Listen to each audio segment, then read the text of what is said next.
warra Wangeelaati.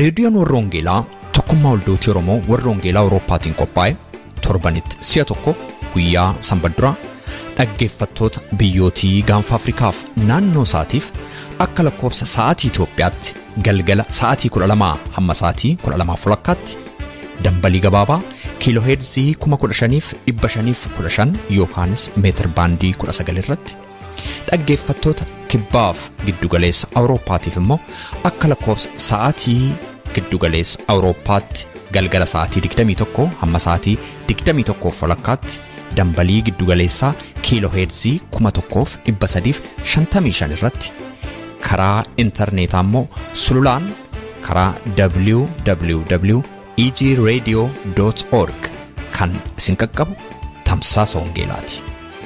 Sagantaalee keenya keessatti tajaajiltoota garagaraatiin kan qophaa'an lallabaaf barsiisa sagalee Waaqayyoo walitti aansee kan isiniif dhiyaatu qo'annaa macaafa qulqulluu dhuga ba'iinsa jireenya namaa ijaaru faarfannaa garagaraa kadhannaaf kabiroonis ni dhiyaatu. Kun reediyoo warra Wangeelaati.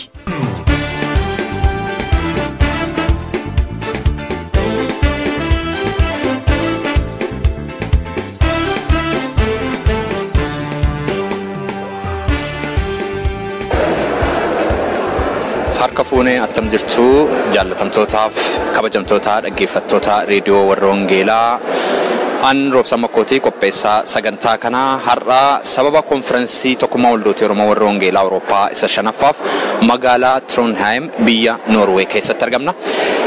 Sagantaa kana irratti nu tajaajiluuf keessummootni baay'een dhufaniiru. Isaan keessaatii tokko kunoo ammanaa wajjin jira. Faarfataa Addisuu Waayimaati. Addisuu Waayimaa gara biyya Noorweetti baga nagaan dhufte. Baga nagaan na eeddanii. Addisuu namootni baay'een faarfannaa kee baay'ee dhaggeeffatu. An warra faarfannaa kee jaallatan keessaa isa tokkodha. Waaqayyoo tajaajila faarfannaatiin si eebbiseera. Faarfannaa kee beennaa Addisuu immoo baay'ee beekuu barbaannaa. Kanaaf Addisuun kun eenyu mee dhaggeeffattoota keenya wajjin wal bariitii isa booddee immoo karaa fagoo kana deemtee dhuftee addanatti nu wajjin wal arguu keetiif saba Waaqayyoo waaqeffatu saba afaan kee dubbatu kan arguu keetiif waan sitti dhaga'ame natti himta. Tole baay'ee natti tolaanis baay'een gammadaa. Hundumaa kan caalu anillee biyya keessaa gara biyya iddoo biraa deemuun koo isa jalqabaa yoo ta'eyyuu iddoo kanatti dhufee namoota keenya an durqaamaanis beeku ta'ee saba keenya addana jiru gaafa argu gammachuu guddaatu natti dhaga'ame. Sababii isaa hundumaarra kan caalu namni iddoo kamiyyuu jiraate iddoo kamittiyyuu gooftaa wajjin jiraachuu isaati inni guddaani. Kuni gammachuu koo isa guddaadha.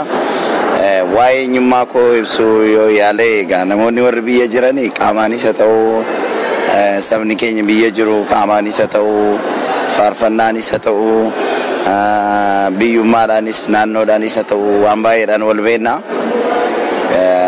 Kanaan na beeku jedhee nan abdadha. Hundumaa caalaanis immoo biyya keenya keessatti saba keenya nama of kennee tajaajiluudha. Baadiyyaas magaalaas utuu hin jedhinii utuu addaan hin qoodinii namoota na simatanii namoota na barbaadan hundumaa biratti argamuudhaan yeroo baay'ee dhibaa'ummaa akkasiin qabu akkan beekutti. Ani egaa maqaa koo himuu biyya keenyatti yoo hin barbaachisa ta'e asittis maqaan koo ani Faarfataa Addisuu Waayimaan jedhama. Kanan jiraadhu magaalaa Gimbii waldaa Makaana Yesuus Gimbiidhaan kan hin tajaajilaa jiru.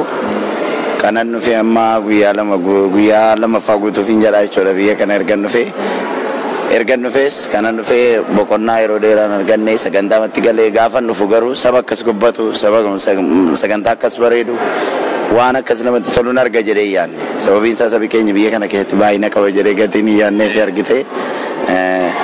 Namoota carraa argatanii dhufantu as jiru malee namni akkas baay'atee dhufee innumti dhufe iyyuu yeroo baay'ee magaalaa keessan babbadu kan dhufan amma umurii dargaggummaarra warra jiranii baay'inaan kan biyya biraa dhaqanii warra umuriidhaan bilchaatan irra caalaa jechuudha. warri umuriin isaanii yangi ta'an kun immoo baay'inaan yeroo waaqeffannaattiin dhibaa'ummaa qabu gatii ta'eef waan garaagaraa biyya guddate kana keessatti wanta garaagaraa gati isaan mudatuuf waan harkisuuf magaalaa keessa babbadu jedhee yaade malee akka ittiin namni hawwiidha walitti qabama jedhee namni yaadne kanaaf baay'een gammadee baay'ee garaan koo haara galfateera sababa argutti. Baay'ee nutti tola. Gaaffiif deebii maree bal'aa sagantaa reediyoo Warroongeelaa kana keessatti hin goonaa gara fuulduraatti amma akkuma dhaggeeffattootni keenya baay'een iyyuu kun dhaggeeffataa jiran sagaleen wajjin yookaanis sagaleen nama baay'ee dudduubaan hin dhaga'ama galma yookaanis waldaa konfiraansiin itti adeemsifamu keessa yeroo boqonnaatti walii wajjin haasaa jira addisuu waa'imaa isa faarfatutu amma kunuuna wajjin haasaa jira egaa nama faarfatu irraati dhaggeeffattootni faarfannaa eeguun isaanii nafu kanaaf ammannaan faarfannaa tokko nuu faarfadhu faarfannaa kee baay'ee keessaati isa kamiin nuu faarfatta. Anaaf faarfannaan koo hundumti isaanii yoo anaaf ergaa wal qixxee qabu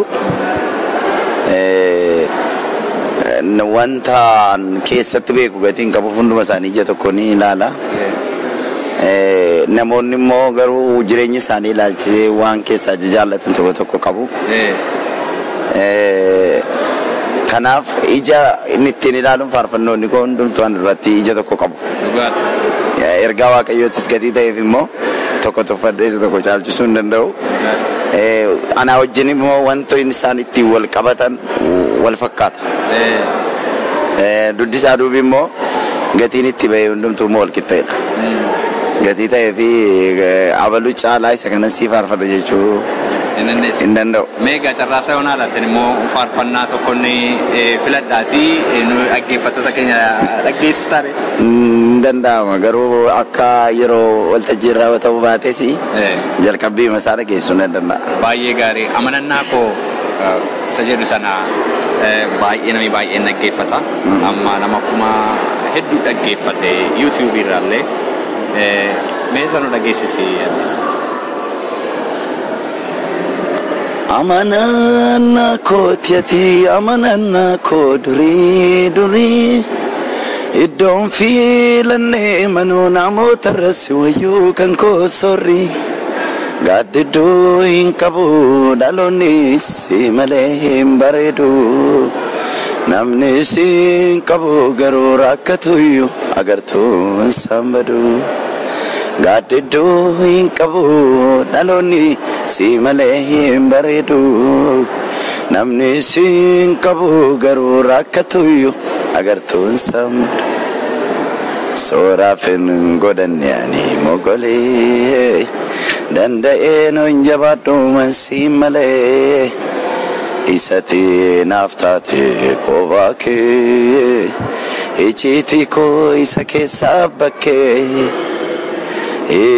Nalatu nargamu anaaf kan akka kee nalatu nargamu anaaf fakkaatan kee. Haleluuyaa. Faarfataa addisuu waa'imaa dhugumaan guddaan si galateeffadha. Maree bal'aa akkuma silaa waadaa gallee gara fuulduraatti gidduuma kana jechuun sagantaa keenya walitti aanan keessatti dhaggeeffattootaan dhingeenyaa isa kanattis waadaa naa galta. Egaa turtii biyya Noorwee kana keessatti gootutti yeroo gaariif tajaajila eebbifamaan siif hawwatu. Tole baay'ee galata biroosan ulfaatu.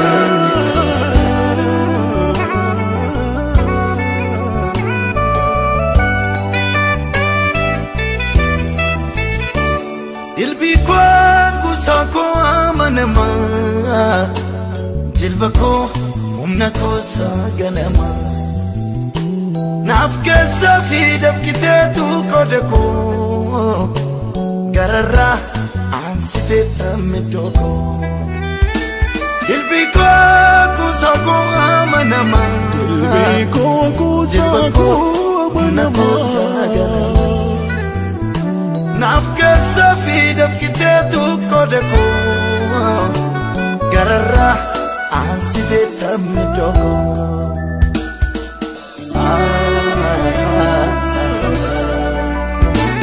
Nagalbisi balate sani kanketi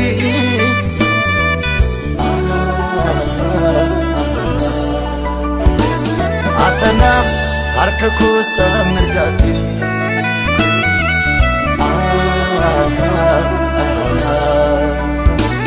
Eenyu naaf hin dhaabatumi iddoo keenya.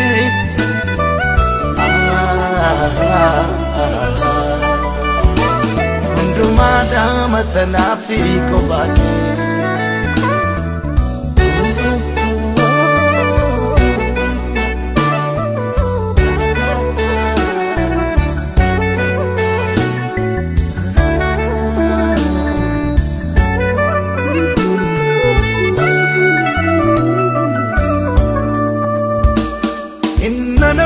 Godhe gurrate tigale michu nagawonse utuni nambisi noksako timades ichakona jamse inna nabdi godhe gurrate tigale michu nagawonse utuni nambisi Noksako timades ichakona jamse ichitiko dinka waltachi tibase aman garanama gafi koto konde bitte la terrasit nata sise nama ichitiko dinka waltachi tibase aman garanama gafi koto konde bitte la tesitwar nata sise nama si ergate itindu kanau ilacha kambiraf nanu nafkuta merupa awi koi mlatu mityana masubi amake dubatu namasi ergate itindu kanau ilacha kambiraf nanu nafkuta merupa awi koi mlatu mityana masubi amake dubatu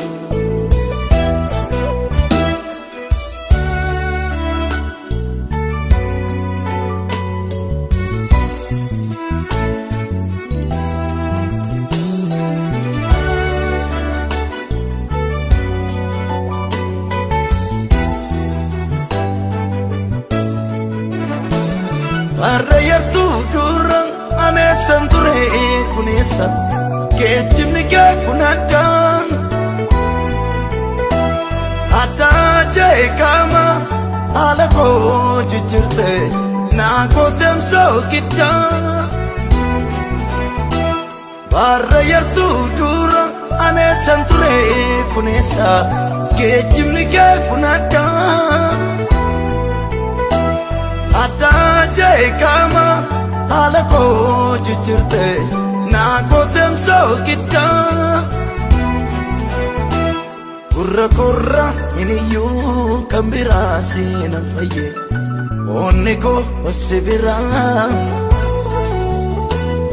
ansin kaba dilbi buduke nirane kun barakot nafsora Gurra ini yu kambira sina fayan oniko osibira ansin kaba dilbi buduke nirane kun barakot nafsura namasi ergate itindu kanau Jaalatamoo dhaggeeffattoota keenya kun reediyoo warra Wangeelaati sagantaan keenya itti fufa. Ittaan Sudaan immoo guyyaa har'aaf kan qophaa'e gara ergaa sagalee Waaqayyootti isin dabarsa. Mata dureen ergaa sagalee Waaqayyoo har'aa eenyutu si dura adeemaa kan jedhudha. Ergaa har'aa kan nuuf fidan luba bulee Bayyanaa Goosaati.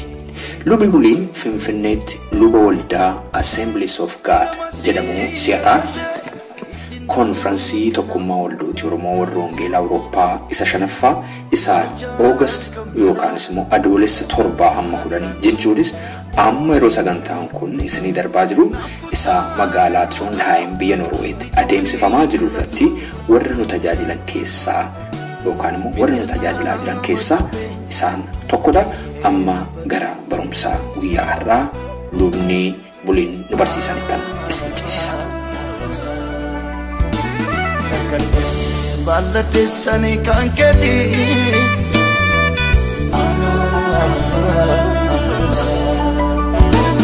Atanaf harka kusa mirgati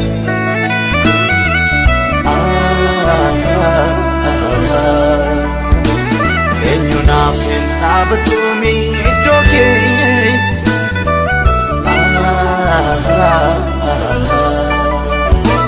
Undumada matanafi kobaki Undumada matanaf kobaki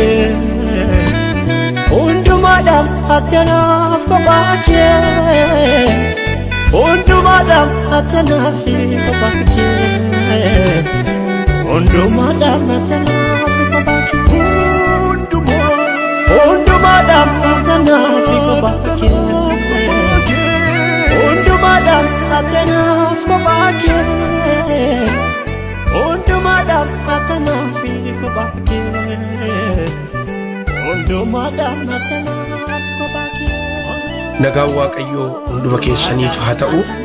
Har'a ana wajjiniin seera ba'uu boqonnaa 33 lakkoofsa 12 kaasee hamma 18tti isa jiru walii wajjiniin dubbifanneetu sagalee Waaqayyoo mata duree eenyutu si dura deema jedhu irratti walii wajjiniin hirmaanna. Sagaleen Waaqayyoo Waaqa keenyaa akkana jedha. Museen yemmus Waaqayyoon ilaa ati saba kana ol geessinaan jetta garuu eenyu anaa wajjiniin akka ergitu anatti hin himne. Haa ta'u iyyuu malee ani si beeka maqaa kees beeka ana durattis immoo faara tolaadhaan ilaalamteetta anaan jetteetta. Egaa dhugumaan si duratti faara tolaadhaan ilaalameera yoon ta'e akkan si beekutti si durattis faara tolaadhaan ilmaan akka jiraatutti adaraa karaa kee anatti agarsiisi. Jarri kunis immoo saba kee akka ta'an ilaali jedhe. Waaqayyo immoo deebisee fi ani ofii kootiin si wajjin adeema. Boqonnaas siifan kennaa jedheen. Museenis deebisee ati ofii keetiin nu wajjin hin adeemtu yoo ta'e asii nun baasin. Ati ofii keetiis yoo nu wajjiniin adeemte malee aniif sabni kuni si duratti faara tolaadhaan ilaalamuun keenya attamitti beekamaa? Aniif sabni kee saba warra kaaniirraa gargar ta'uun keenya atis nu wajjiniin adeemuun keetiin beekamaa mitiiree jedhe.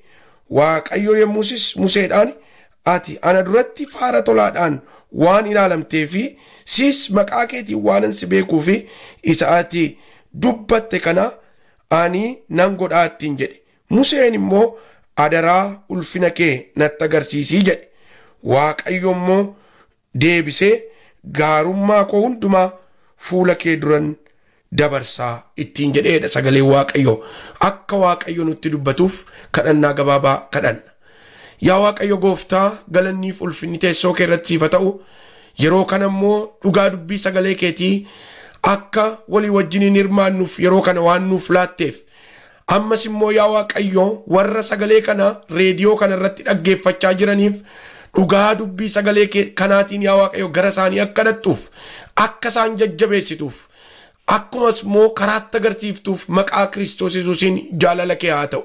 Sagaleen kun sagalee keetii yaa Waaqayyo namooti karaarra yeroo deemanitti karaa hafuuraarra yeroo deemanitti deddeebi'anitti eenyu wajjin akka deeman eenyu fuula isaanii dura akka deemu hubatanii yaa Waaqayyo akka isaan deddeebi'anii fi sagalee kana keessaan maqaa Kiristoosiin tokkoon tokkoo keenyatti dubbachuun jaalala kee haa ta'u. Yeroo kana sitti laannaa ati nurkaa fuudhii nu wajjiniin ta'ii maqaa gooftaa Yesuus Kiristoosiin ameen. Egaa akkumani amma dubbise sagalee kana kan nuti arginu seera ba'uu boqonnaa 33 lakkoofsa 12 irrattitu argama sagaleen kun. Namni saba Waaqayyoo biyya Gibxi keessaa baasuudhaaf waamame Museen bakka kanarra yeroo ga'u Waaqayyoon gaaffii inni gaafatu gaaffii 3 kaafneetu gaaffii kanarratti walii wajjiniin ilaalla. Museen egaa saba kana wajjin yeroo deemutti Waaqayyo yeroo isa waamee kottu sin ergaa gara Fara'oonitti saba kana dhattee gabrummaa jalaa baafta jedhee yeroo Musee fo'ateef filatetti Museenis abboommii Waaqayyoo fudhachuudhaan yeroo inni mana Fara'oonii bahee gara lafa gogaa lafa onaa dhaqee achi immoo Waaqayyo isa waamee isa bobbaase agarra. Kana booddees ajaja Waaqayyootiin obboleessa isaa Aroonii wajjin wanta Waaqayyo ittiin jedhe gochuudhaan saba kana harka alagaa yookaan harka Fara'oon jira yeroo isaan baasan agarra. Sagaleen kun egaa utuu isaan karaa deemaa jiranii sagalee yookaan gaaffii Museen Waaqayyoon gaafatedha. Sagaleen Waaqayyoo akka nutti mutti maal jedhaa?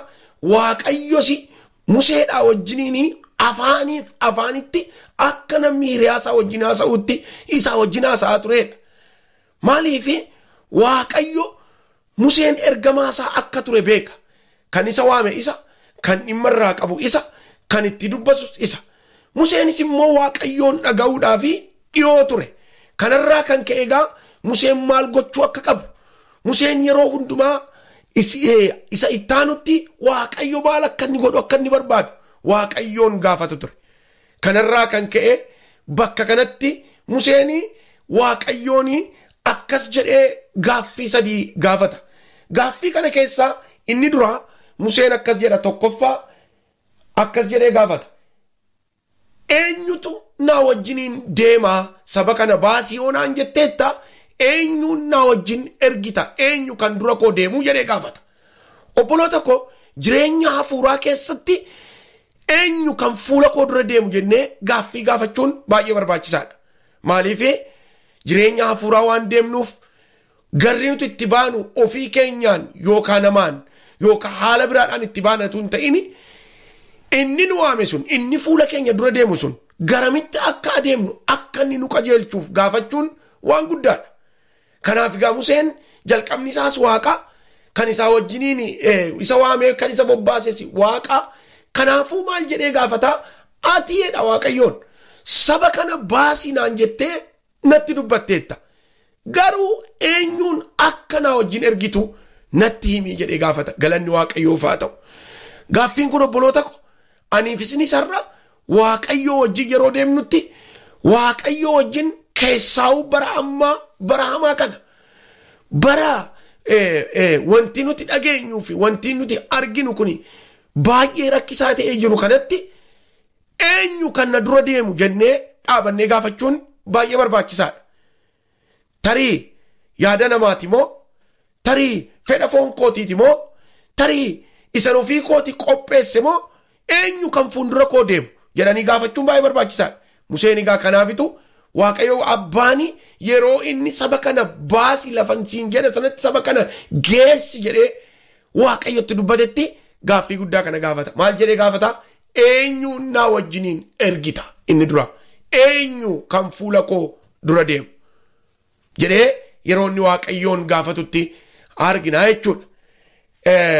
Inni lammataa Museen bakka kanatti kan inni jedhee Waaqayyoon gaafatu akkas jedheetu gaafata. Maqaadhaan si beekeera naan jetteetta, akkasumas immoo fuula koo duratti faara tolaadhaan ilaalamteetta naan jetteetta ooti. Kanammoo akkamittiin hin beekaa jedhee gaafata Waaqayyoon. Kunis gaaffii barbaachisaadha. Waaqayyo tajaajilaaf, Waaqayyo hojii isaatiif, Waaqayyo namootatti dhimma ba'uudhaaf baroota keessatti ammas bara kana namoota hin waama Waaqayyo. Egaa kanammoo adda baafachuun nurraa eegamaa jechuudha. Namooti baay'een Waaqayyooti na waame jedhanii eega hojii isaanii dhiisanii ba'anii booddee. Namooti baay'een eega Waaqayyotu na barbaade jedhanii Waaqayyotti of laatanii booddee takka Waaqa wajjiniin eega deemanii daandiin isaan waaqayyo wajjin deemaa jiran wanta gufachiisa yookaan wanta rakkisa yeroo isaan mudatutti namooti baay'een yeroo isaan dudda duubatti deebi'an argina. Tajaajila waaqayyo na waame jedhe kana bittimsanii yeroo isaan karaatti dhaabatanii deebi'an argina. Dhugumaan obboloota koo waaqayyotu waame taanaan gaaffii kana waaqayyoon gaafachuu qabna. Ati yoo maqaanaan si beekeera naan jetteetta fuula koo durattis faara tolaadhaan si milladheera si ilaaleera naan jetteetta kanammoo attamittan beekaa jedhanii waaqayyoon gaafachuun baay'ee barbaachisaadha. Museen egaan kana gaafata. Yeroo baay'ee akkuma isin beektanii jireenya hafuuraa jireenya akkasumattiin jireenya wanti hundumtuu namatti tolee wanti hundumtuu guutee wanti hundumtuu gammachuudhaan keessa deeman miti. Jireenya hafuuraa lola guddaa jireenya hafuuraa bu'aa ba'ii baay'ee keessa darbaa karaa ittiin deemnudha. Sana hundumaa keessatti garuu waaqayyo nu wajjin jira galanni waaqayyoof haa ta'u. Sana hundumaa keessatti immoo inni nu waame sun keessa akka nu dabarsu beekuu qabna galanni waaqayyoof haa ta'u. Egaa Museen kan inni gaafatuu fi kan inni na waamteet ta'ooti maqaadhaan si beekeera naan jetta'ooti faara tolaadhaan si ilaaleera naan jetteet ta'ooti akkamittan beeka jechuunsaa maal jechuusaati gargaarsi keessuni na wajjiniin jiraayyi bu'aa ba'iin baay'atullee rakkinni adda addaa na mudatullee ati na wajjin jirtaayi eenyu kan fuula koo dura ba'u jedhee gaafachuusaati. Maaliif obboleessa koo gaaffii kana gaafachuun kan inni barbaachisuu fi ofii keenyaaf baane yoo ta'e waaqatu na waamenne gatii guddaa isaa baafna. Tarii immoo akkasumaaf dadhabaa irra yoo ta'e tajaajilli keenya ijaan mul'ataa yoo ta'e ijaan wanta mul'atu ta'uudha yoo baate dadhabbii akka nutti hin taaneef egaa gaaffii Museen gaafate kana nutis har'a gaafachuu qabnaa jechuu barbaadeetan. Egaan Museen gaaffii sadii gaafatee jedhee jalqaba irratti isinitti meera. Gaaffii Museen gaafatee fi deebii waaqayyo Museedhaaf deebise immoo sagantaa keenya isa taanutti waliin itti fufnaa kadhannaa gabaabaa kadhannee xumurra. Yaa waaqayyo abbaa sagalee kana keessatti akka of ilaalluuf akkasumas waamamuu keenya akka adda baafannuuf akkasumas immoo yaa waaqayyo eenyu fuula keenya dura akka deemu baruudhaafis yeroo hundumaa fuula kee duratti dhiyaannee si gaafachuu akka dandeenyuuf maqaa Kiristoosiin ati hubannaa nuu laadhu. Namoota kana dhaggeeffataa jiranis gargaari hunduma keenya gargaari waan nu dhageesseef immoo si galateeffannaa maqaa gooftaa Yesuus Kiristoosiin ameen. Hundumada atanaaf kophaa kee hundumada atanaaf kophaa kee.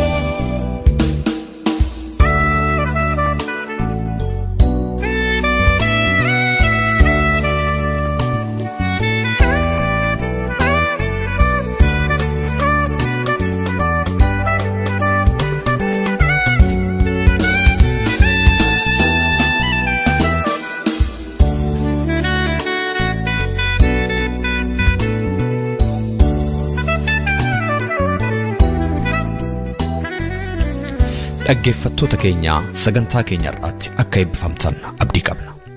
Waa'ee sagantaa keenya gaaffii yookaan yaada yoo qabaattaniif karaa teessoo xalayaa keenya rwv@tevelingsvine13 Oslo Norway jedhaatiin nu barreessaa yookaanis karaa iimeeyila keenya radiowarrawangeelaa@gmail.com jechuudhaan nu qunnamaa. Torbee sagantaa biraatiin hamma walitti deebinutti nagaa waaqayyootiin